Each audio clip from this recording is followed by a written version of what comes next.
Hi guys and welcome to Crazy Pepper Revenge. This channel is all about crazy true stories, stuff that happens in real life when things get a little bit messy. I'm a tech entrepreneur in my late 40s, built my company from absolutely nothing with my business partner, and honestly thought I had the perfect life. Beautiful wife, thriving business, mansion in the suburbs, the whole package.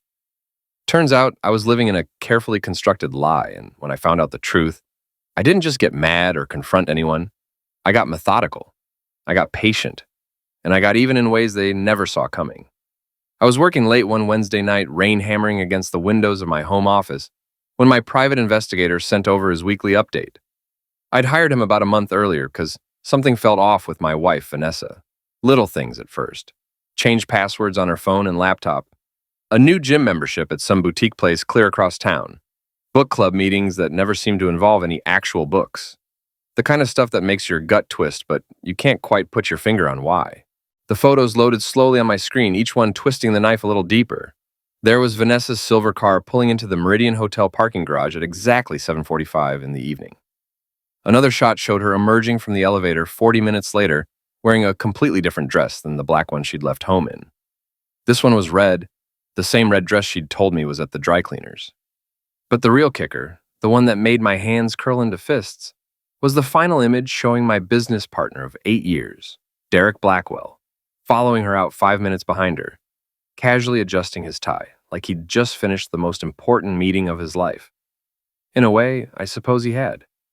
Right on schedule, like clockwork, our housekeeper Maria knocks softly on my door. "Lee, your wife called," she said apologetically. "She says she's running late with her friend Kate and won't be home until 11. I checked my watch. It was exactly 9:45, the precise same time Vanessa called every single Wednesday without fail. The consistency would have been impressive if it wasn't so insulting. I thanked Maria and told her to head home for the night, that I'd lock up. After she left, I pulled out a leather-bound notebook from my safe where I'd been meticulously documenting everything for weeks. The changing passwords on all her devices, the new gym membership at that expensive place across town that she'd joined suddenly, the book club meetings that never seemed to involve any actual books or any mention of what they were supposedly reading. I added tonight's alibi to the growing list, my handwriting steady despite the rage simmering beneath the surface. My lawyer and oldest friend since law school, Marcus Griffith, texted asking if I was free for breakfast the next morning. I suggested our usual spot, this little diner on 7th Street, at 7 sharp. I told him to bring absolutely everything he had on Derek's overseas expansion project, the big Singapore deal Derek had been pushing for months. Then I just stood at the window for a long time, watching rain blur the carefully manicured garden into shadows, thinking about 8 years of partnership with Derek Blackwell.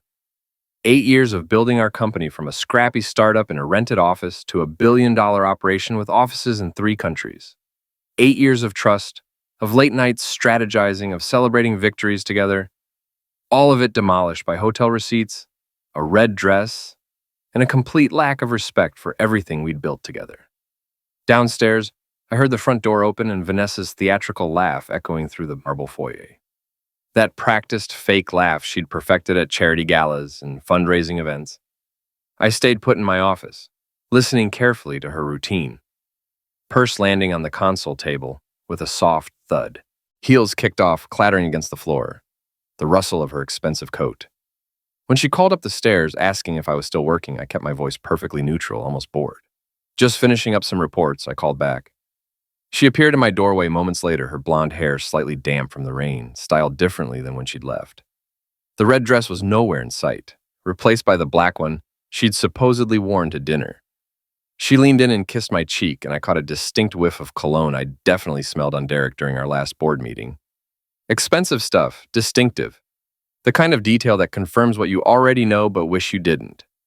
She suggested I come to bed soon, pouting playfully like she used to when we were first married.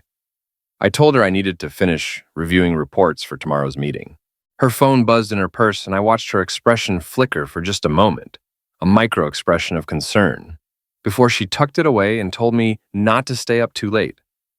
After she left, I sat back down at my desk and emailed my PI, Thomas Reed. "Continue surveillance," I typed. "Focus heavily on the financial angle now. I want to know every restaurant bill, every hotel charge, every gift purchased, every suspicious transaction. And get me everything you possibly can on Derek's personal accounts, business expenses, everything. If he's stupid enough to mix business with pleasure, I want documentation. I pulled up our company's organizational chart on my screen, studying the names and connections like a general surveying a battlefield. Derek might have Vanessa, might be enjoying his little Wednesday night escapades, but I'd spent 8 years building something far more valuable than a cheating wife. A network of fiercely loyal employees who respected my leadership, board members who trusted my judgment implicitly, and most importantly, months' worth of documentation of Derek's increasingly questionable business decisions. Decisions I'd been quietly cataloging, waiting for the right moment. I scrolled through my contacts until I found our CFO's number.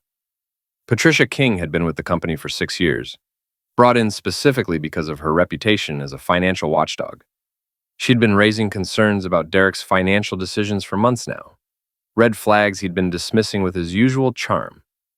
She'd be absolutely essential for what came next. The diner on 7th Street was nearly empty at 6:55 the next morning when I claimed my usual boothway in the back, the one with a view of the door. Janet, the elderly waitress who'd been serving me breakfast for 15 years, brought my black coffee without even being asked. "The usual Mr. Lee?" she asked with a warm smile. "Thanks, Janet. Make it 2 today. Marcus is joining me." She nodded knowingly, glancing at the thick stack of folders I'd already placed on the table. "Looks like serious business today," she observed. "It always is with us," I replied, offering a rare smile that made the corners of my eyes crinkle. Marcus Griffith arrived exactly 5 minutes later, his expensive suit slightly rumpled from what I suspected was another late night at his law office. The man was dedicated, I'll give him that.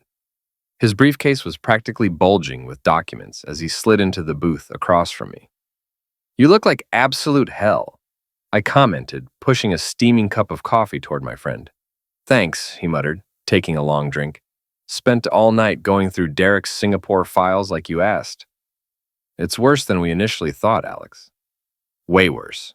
The whole project is built on speculation and creative accounting. It's a house of cards waiting to collapse." Janet returned with our plates, egg white omelets with wheat toast. I waited until she was out of earshot. "Show me everything," I said. Marcus spread reports across the table. He'd been inflating projected returns using outdated market analysis to justify the investment. Then he showed me the real problem. A subsidiary company called Blackwell Pacific Holdings, set up 3 months ago, right when Vanessa started her weekly dinner dates. The company was registered overseas with ownership buried under shell corporations, and Derek had been funneling development fees through it, marking up costs by 30%. "The board doesn't know?" I asked. "Not yet," Marcus said. "But Randall Ramsey's been asking questions. You know how thorough he is with audit committee reports?" I nodded slowly, remembering Randall's support when I'd first proposed the merger that created our company. The man was meticulous, detail-oriented, exactly the kind of ally I needed. "What about Sophia?" I asked. "Does Derek's wife suspect anything about the affair?" "She's been too focused on her foundation's annual gala," Marcus said. Then he hesitated, and I could tell there was more. "There's something else, Alex. My girlfriend Kate, Vanessa's friend. I started seeing her a few weeks ago. She mentioned something interesting over dinner last night. Apparently Vanessa's been asking her about divorce lawyers, specifically ones who handle high-net-worth cases, the kind that specialize in taking wealthy husbands to the cleaners." The corners of my mouth tightened, almost imperceptibly. "Has she now?" I said, my voice steady as steel. "That's very interesting timing." "Kate thinks she's planning to leave you, Alex," Marcus continued, leaning forward with concern in his eyes. "She and Derek have been meeting at the Meridian Hotel every Wednesday for the past 3 months. Same time, same room. They're not even trying to be creative about it." I pulled out my phone and showed Marcus the surveillance photos my PI had sent. The timestamps, the damning evidence, all of it laid out in perfect chronological order. "I've known for long enough," I told him calmly. "Long enough to be absolutely certain before making any moves. Now I am certain, and now we act." Marcus stared at me with something like awe mixed with concern. "How long have you known?" he asked quietly. "Long enough," I repeated. I needed to be absolutely certain before making any moves, before pulling any triggers. Now I am. "So what's your play here? What's the end game?" First, I need Patricia King's full cooperation as CFO, I explained, my mind already 10 steps ahead. Her concerns about the Singapore project will carry serious weight with the board, especially with Randall already asking questions. Then we start quietly approaching other board members, one by one. Build a coalition. Randall's questions about the audit were perfect timing, almost too perfect. I paused, taking a sip of coffee. And Vanessa, I continued, let her think she's winning. Let her think she's being clever, that her little affair is going unnoticed. She wants to leave? Fine, but it'll be on my terms, not hers. Not Derek's, mine. Marcus leaned back, studying me carefully. And Derek? What happens to him? I smiled, but there was no warmth in it whatsoever. Derek brought this on himself. He could have had any woman in this city, Marcus. Any woman. But he chose my wife. He chose to betray 8 years of partnership, of friendship, of building something together. Now he'll lose everything. His position in the company, his reputation in the business community, his marriage to Sophia, everything he's worked for. I want him to understand exactly what he threw away for a few Wednesday night hotel rooms. Patricia's office occupied the corner of the 42nd floor, its floor-to-ceiling windows offering a breathtaking panoramic view of the city skyline. When I arrived for lunch at exactly 1 o'clock, she was already laying out documents on her conference table with the methodical precision I'd come to expect from her. I ordered lunch in, she said without looking up from the papers. Figured we'd need privacy for this conversation. I studied the CFO carefully. Her sharp features, the reading glasses perched on her nose, the methodical way she arranged the financial statements. Patricia had been with the company for 6 years, brought in specifically for her reputation as a financial watchdog who'd taken down more than one corrupt executive in her career. She'd never trusted Derek's charm, never been swayed by his smooth talking. How bad is it? I asked, taking a seat across from her. Patricia removed her glasses, rubbing the bridge of her nose in a gesture of exhaustion. Remember when I flagged those irregularities in the Q2 reports? The ones Derek dismissed as accounting errors? It goes much deeper than that. She pushed several spreadsheets toward me. Derek's been systematically manipulating project costs, creating ghost vendors that don't actually exist, inflating consulting fees to astronomical levels. The Singapore expansion is just the tip of the iceberg, Alex. This has been going on for at least 2 years, maybe longer. A knock interrupted us, our lunch arriving on a cart wheeled in by a delivery person. We waited in tense silence until they left before continuing. Show me everything, I said, unwrapping my sandwich but knowing I probably wouldn't be able to eat much. Marcus arrived right on cue, carrying his briefcase stuffed with legal documents. Patricia provided copies of everything. Marcus took meticulous notes, and I watched the city lights come on as dusk fell over Manhattan. The next 2 hours were spent strategizing every detail, every move, every contingency plan. One last thing, I said as we were wrapping up around 6 o'clock. This stays between us. Absolutely no one else can know what we're planning. Russell thinks he's untouchable, that his charm and connections will protect him. Let's keep it that way until it's too late for him to do anything about it. Back in my office later that evening, I found a message from Sophia Blackwell, Derek's wife. The annual charity gala for her foundation was next weekend at the Metropolitan Museum. Would I be attending? I typed back a quick confirmation, then called Marcus. How much does Sophia know about the foundation's funding structure? I asked. Nothing yet, he replied. Why? Because Derek's been using company donations to fund it, I explained. Once the board sees Patricia's audit, those donations stop immediately. Marcus finished my thought. And that foundation is Sophia's life's work. Then maybe we should make sure she has other funding options before that happens, I said. Set up a meeting with her next week. Tell her it's about increasing our support for the foundation. Make it sound routine, nothing alarming. After hanging up, I stood at my window, watching the city below, the endless stream of lights and lives. Somewhere out there, my wife was probably with my business partner, both of them thinking they were clever enough to get away with their betrayal. My phone buzzed again with another message from Vanessa. Miss you. Having drinks with the girls? Don't work too hard. Heart emoji. I didn't bother responding this time. Instead, I opened my email and began drafting a message to Randall Ramsey about scheduling an emergency board meeting to discuss some concerning financial irregularities that had come to light. The pieces were in place, the allies secured, the evidence compiled. Now it was just a matter of timing, of patience, of waiting for exactly the right moment to strike. I glanced at the framed photo on my desk, the one of me and Derek at the company's launch party 8 years ago. Both of us smiling, arms around each other's shoulders, full of hope and ambition and dreams of building something great together. Tomorrow I'd take it down and put it away. Tonight, I'd let it remind me that in business as in marriage, trust was a weapon that cut deepest when betrayed. The city lights blurred as night fell completely, but I remained at my window, planning my next moves with the cold precision of a chess master.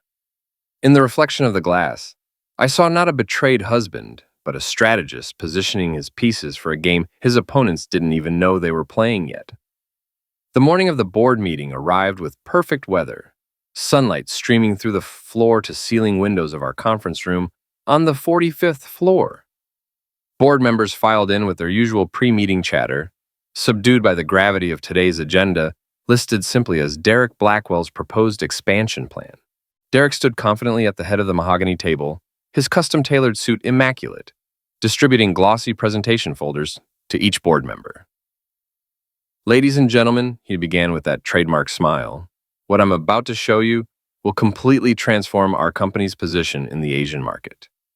This is the opportunity we've been waiting for." I watched from my seat halfway down the table, noting how Derek's confidence couldn't quite hide the slight tremor in his hands as he distributed the folders. Next to me, Patricia King methodically arranged her own stack of documents, financial reports that told a very different story from Derek's glossy presentations. "The Singapore project represents an unprecedented opportunity," Derek continued, clicking through his PowerPoint slides filled with charts and projections. "Our initial investment of $500 million will yield returns of approximately 30% within the first 18 months. Conservative estimates put our 5-year ROI at over 200%. Randall Ramsey, the silver-haired head of our audit committee, adjusted his glasses and leaned forward. "Those are extremely ambitious projections, Derek. What's the basis for these numbers?" "Market analysis and preliminary agreements with local partners," Derek replied smoothly, though I noticed a bead of sweat forming at his temple despite the cool air conditioning. "The documentation is all in your packets. Very thorough, very comprehensive." "Interesting," Randall said slowly, opening his folder and removing a separate set of papers he'd brought with him. "Because I'm looking at the latest market reports from Singapore, published just last week, and they show a 15% decline in the exact sector you're targeting. The commercial real estate market there is actually contracting, not expanding." The temperature in the boardroom seemed to drop several degrees. Derek's smile faltered for just a moment. "Those reports must be outdated, Randall. Our research shows very different trends." "Our research is from last week," Randall countered. "When exactly was your market analysis conducted?" Before Derek could answer, I cut through the tension. "I'd like to hear from our CFO on this matter." All heads turned toward me, surprised by my first contribution to the meeting. "Patricia, you've reviewed the financial implications of this proposal in detail. What's your assessment?" Patricia stood, her expression neutral and professional as she connected her laptop to the projector. The screen filled with charts and figures that made several board members lean forward in their seats, squinting at the numbers. "My team has conducted a thorough analysis of the proposed expansion," she began, her laser pointer highlighting key numbers on the screen. "The projected returns Mr. Blackwell presented assume a best-case scenario that directly contradicts not only current market trends, but also historical data from similar ventures in the region. Moreover, we've identified several deeply concerning patterns in the preliminary expenditures already made for this project." Derek's face reddened. "Those numbers are preliminary drafts, Patricia. I can explain the discrepancies." "Please do," I interrupted smoothly, my voice cutting through his protests. "Particularly the $2.3 million in consulting fees paid to Blackwell Pacific Holdings, a company that, coincidentally, was registered in Singapore exactly 3 months ago." I paused, letting that sink in. "A company that lists you, Derek, as the sole beneficiary." The boardroom erupted in murmurs and whispered conversations. Derek gripped the edge of the table, his knuckles turning white. "That's standard practice for international operations," he said, his voice rising defensively. "We needed a local entity to navigate Singapore's regulatory environment. You all know how complex these deals can be. A local entity that lists you as the sole beneficiary?" Randall's question cut like a knife through the tension. That's not standard practice, Derek. That's a textbook conflict of interest. And these consulting fees, Patricia continued, pulling up another slide, they're being charged at rates 300% above market average. There's no documentation of what services were actually provided, no deliverables, no reports, just wire transfers to an account controlled by Mr. Blackwell. Derek turned to me, desperation creeping into his voice and replacing his usual confidence. Alexander, you know how these deals work. Sometimes we need flexible arrangements to navigate local regulations. This is all perfectly legal, just unconventional. Do those flexible arrangements usually include charging personal expenses to the company? I asked, my voice deadly calm. Like weekly bookings at the Meridian Hotel? Patricia, if you would. Patricia clicked to the next slide, showing a detailed expense report with hotel charges highlighted in red. Every Wednesday for the past 3 months. Same hotel, same room, billed as client meetings. Yet there's no record of any clients, no meeting notes, no business justification whatsoever. The room fell into stunned silence. Derek's face went from red to ashen as he realized the trap had been sprung and there was no way out. The audit chair moved immediately. I moved to suspend the expansion plan pending a full forensic audit, Randall announced, his voice carrying the weight of authority. And I suggest we freeze all discretionary spending related to this project until we understand the full scope of these irregularities. I second the motion. Another board member called out from across the table. All in favor? I asked, taking control of the meeting. Hands rose around the table one by one, a wave of condemnation. Derek watched his empire crumbling, his previous confidence evaporating as his allies abandoned him. Motion carried unanimously, I declared. Patricia, please ensure all relevant accounts are secured by end of business today. Derek, you'll make yourself available for the audit team's questions. Is that understood? As the board members filed out, their whispered conversations filling the hallway, Derek remained rooted in place, staring at the damning figures still displayed on the screen. I gathered my papers unhurriedly, taking my time, letting him stew in the wreckage of his ambitions. How long have you known? Derek's voice was barely above a whisper, all the fight gone out of him. I paused at the door, turning to meet his gaze one final time. Long enough to know that the betrayal comes in many forms, Derek. Some professional, I said, gesturing to the screen. Some personal. I let the words hang in the air. The color drained completely from his face as understanding finally dawned, as he realized I knew everything. Before he could respond, before he could beg or threaten or try to explain, my phone buzzed with a text from Vanessa. Lunch today? Miss you. Face blowing a kiss emoji. You should answer that, I said to Derek, noting how his hand instinctively moved toward his own phone. It might be important. Then I walked out, leaving him alone in the boardroom, surrounded by the wreckage of everything he'd built and thrown away. My home office had become my command center. That evening, Vanessa appeared in my doorway, complaining I'd been impossible to reach. Without looking up, I mentioned the board meeting ran long and Derek's expansion didn't go smoothly. Her fingers tensed around her phone. Her phone buzzed, and she glanced at it with poorly concealed concern. After she left, I opened surveillance photos from that afternoon showing Vanessa and Derek at their usual restaurant table. His hand covering hers, heads close together whispering urgently. The gala transformed the museum's rooftop garden into a glittering showcase. I arrived fashionably late, noting how Derek and Vanessa carefully maintained their distance while stealing glances. Sophia approached looking radiant, and I told her I'd been reviewing her foundation's impact reports. She beamed, but admitted she was worried about next year's funding, since Derek had been oddly evasive. I guided her to a quiet corner and raised my voice slightly, telling her it would be a shame if anything threatened the funding and suggesting we examine the foundation's financial structure over lunch. Later, I watched Vanessa and Derek share a brief, tense conversation by the elevators.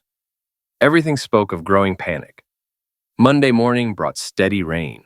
Marcus knocked looking grim, telling me Derek had tried accessing restricted accounts all morning with 3 attempts to wire funds overseas. Derek burst into my office, his usual polish replaced by barely contained panic. He demanded I call off the audit. After Marcus left, Derek paced like a caged animal.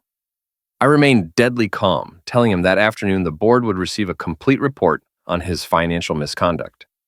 Unauthorized accounts, embezzled funds, fake consultancy fees, personal expenses, including quite a few hotel rooms. Derek froze and begged me not to do this. I asked if he really thought I wouldn't find out, that I wouldn't notice my wife and my business partner stealing not just my money, but my time and trust. He claimed it wasn't what I thought.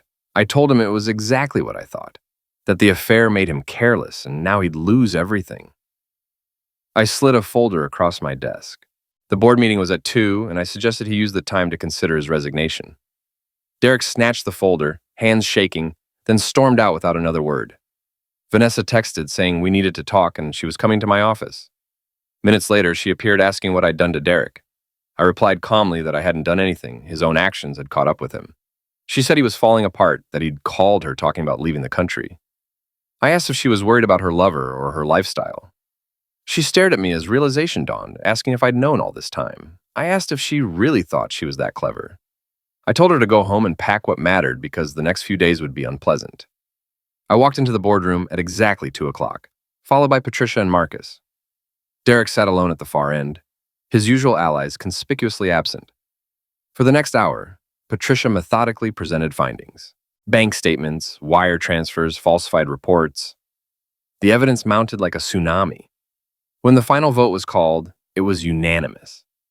Derek was removed from his position, his access to company resources terminated immediately. As security arrived to escort him out, he turned to me asking if I was happy now. I straightened my tie and told him happiness was never the goal, justice was.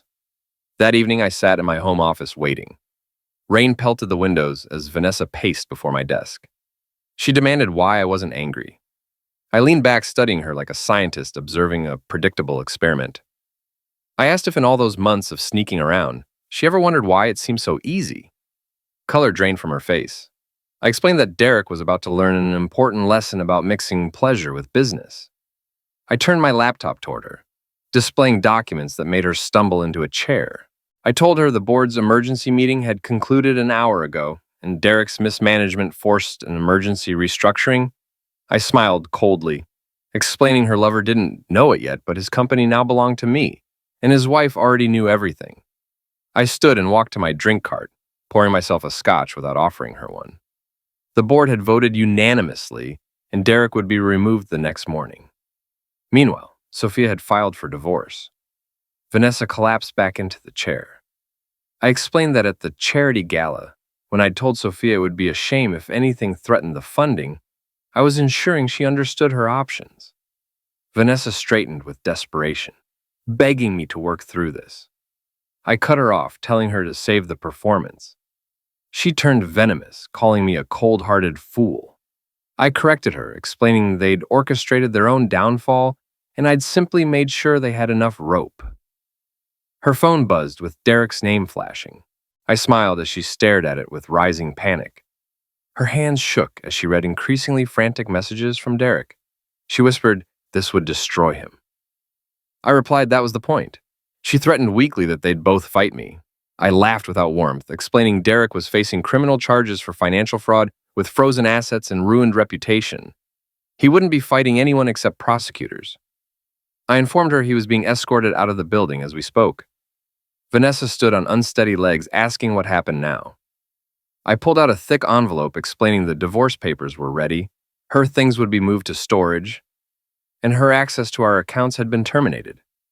The prenuptial agreement she'd carelessly signed was quite specific about infidelity. The following morning was bright and merciless. Derek's arrival at the building for the last time was captured by dozens of smartphone cameras. Security guards flanked the entrance. The head of security blocked his path, explaining his access had been revoked. Derek's face contorted with rage. Marcus emerged from the lobby, flanked by corporate attorneys, telling Derek the board's decision was final. Derek demanded to know where I was. Marcus remained professional, explaining I was in a board meeting discussing the company's transition with new partners, including Derek's wife. The mention of Sophia hit Derek like a physical blow. Inside, Patricia watched from her office as Derek was escorted to collect belongings. Down in the lobby, Vanessa's attempt at damage control was meeting similar resistance. She'd arrived in last night's clothes, mascara smeared, demanding to see me. The receptionist explained Vanessa had been removed from the authorized visitor list. Kate appeared by the security desk, her previous warmth replaced by cold satisfaction. She told Vanessa not to embarrass herself further. Kate adjusted her visitor badge, marked with legal department, explaining that those Wednesday night covers Vanessa needed. She'd passed every detail to Marcus. The color drained from Vanessa's face as she realized even her closest friend had been part of my web. Meanwhile, in the main boardroom, I sat with Sophia reviewing the foundation's new funding structure. I explained the board had approved a 5-year commitment, and her educational initiatives would be fully funded, independent of any leadership changes. Sophia said she wanted to protect what she'd built, that Derek could lose everything else, but he wouldn't take her foundation down with him. Our meeting was interrupted by commotion from the lobby. Through the glass walls, we could see Vanessa being escorted out, her dignity in shreds as she screamed accusations. The day unfolded like a carefully orchestrated symphony of destruction. Derek's personal items were boxed and shipped, his parking space reassigned, his name removed from company letterhead. By evening, social media buzzed with news of the power shift. In my office, I watched night fall over the city. One message stood out, from Vanessa saying she hoped I was happy because I'd destroyed everything. I typed back a single response telling her no, she did that herself. 2 months passed like a cleansing storm. The newly renamed company's lobby showcased a fresh logo, all traces of the Blackwell name erased. In my expanded corner office, I reviewed the latest quarterly reports. The numbers told a story of recovery and growth. Patricia knocked, carrying champagne, saying she thought I might want to celebrate since the SEC just closed their investigation into Derek's activities with criminal charges. Multiple counts of financial fraud. His lawyers were scrambling for a plea deal, but the evidence was comprehensive. Patricia noted that Vanessa's divorce was finalized that morning, and she'd moved in with her sister in Connecticut. I commented that running away was always her specialty.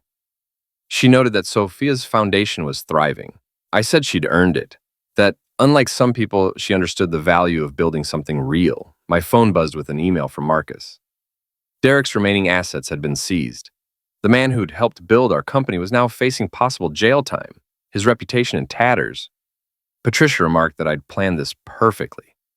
I turned from the window and corrected her, explaining I hadn't planned it, I just made sure I was prepared for anything. Patricia asked if I regretted any of it. I considered the question, remembering Vanessa's tear-streaked face and Derek's desperate attempts to salvage his reputation.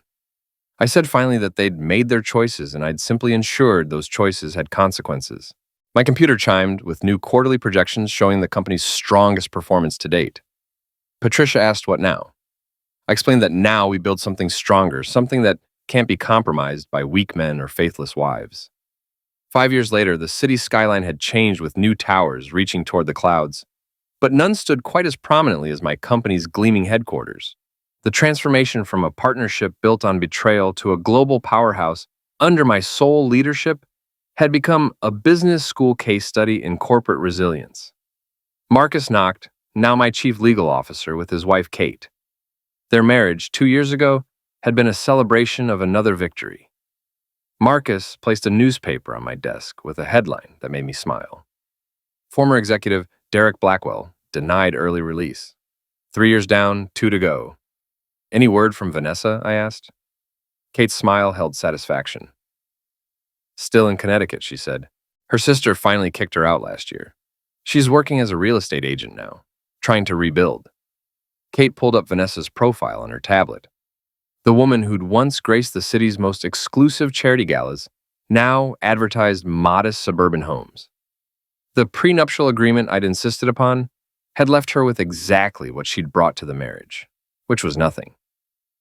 Marcus added that she'd tried dating another executive last year until he Googled her name. My story had become quite the cautionary tale in business circles. Marcus mentioned one more thing. Vanessa's lawyer reached out again. She'd written some kind of memoir and wanted to know if I'd considered dropping the confidentiality clause in the divorce settlement. I said not a chance. She chose her story when she chose to betray our marriage, and she doesn't get to profit from it now.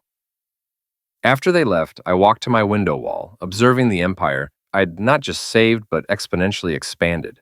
My phone buzzed with a news alert. Derek's latest business venture had filed for bankruptcy. Even from behind bars, Derek had tried to rebuild, but my influence ran deep. The next morning brought news that made even me pause for a moment of reflection. Derek had attempted self-destruction in his prison cell during the night.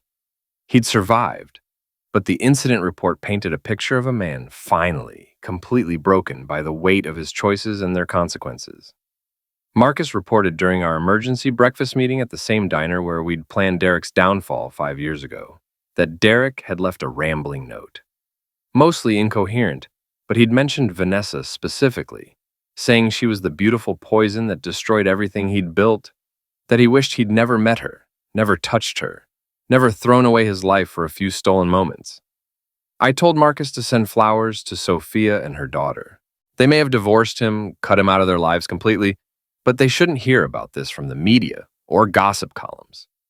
Marcus said he'd already handled it, always one step ahead. Then he mentioned that Vanessa's sister had finally talked to the press, breaking years of silence. Apparently, Vanessa had been spiraling badly since losing her real estate license last month. Something about forging documents to inflate her sales numbers, trying to earn bigger commissions. Old habits die hard, I observed. She never did understand that success requires more than just appearance and deception, that eventually the truth catches up with everyone. Marcus mentioned the overseas office was sending quarterly reports that afternoon. The project Derek nearly destroyed with his corruption was now our most profitable division, exceeding all projections. He wondered aloud if Derek followed the company's success from his cell, if he watched the stock ticker and realized what he'd thrown away. I pulled up an email explaining the prison psychiatrist had reached out through proper channels. Apparently, Derek was obsessed with the company's stock ticker, watching it daily in the prison library, torturing himself with what might have been if he'd just made different choices. Later that evening in my office, I reviewed a personal document I rarely opened anymore, kept locked in my safe. My original plan, drafted the night I'd first seen those PI photos of Vanessa and Derek. Every step had been there, meticulously outlined. The gathering of evidence, the strategic positioning of allies, the precise timing of each revelation. What I hadn't predicted was how complete their destruction would be, how thoroughly their own choices would compound the consequences I'd set in motion. I'd given them rope, but they'd tied the nooses themselves. As night fell over the city, I stood at my window, master of an empire built on the ruins of betrayal. Below, the city pulsed with life, each light a reminder that endings were just beginnings in disguise. I'd lost a wife and a business partner, but gained something far more valuable. Proof that sometimes the best revenge isn't just about destroying the old, but building something infinitely stronger in its place. The city lights twinkled like stars, each one a testament to the empire I'd built from betrayal's ashes. While somewhere in the darkness, two people who'd once thought themselves clever enough to deceive me faced the long, cold reality of their choices.